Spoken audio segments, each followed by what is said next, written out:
The same building where we were for the immigration just a week ago, that entire building is washed away and part of the town is washed away. We still don't know the other numbers. All communication is down, so we have no way.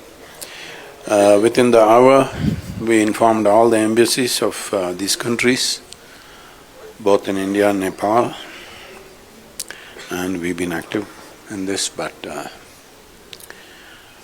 is really nothing much.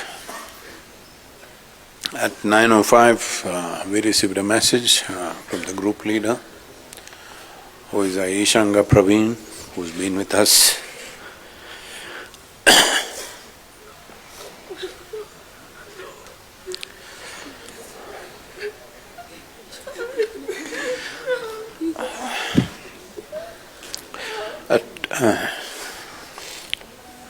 At 9:05, he sent a message that they have arrived at the immigration.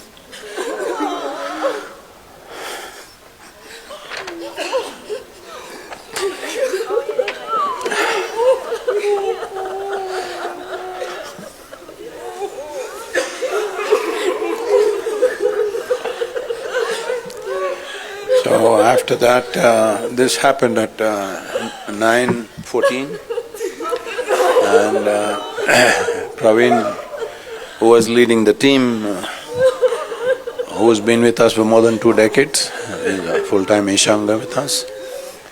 And we noticed that his Nepal phone did not come active through the… If he had crossed over, his Nepal phone should have come active.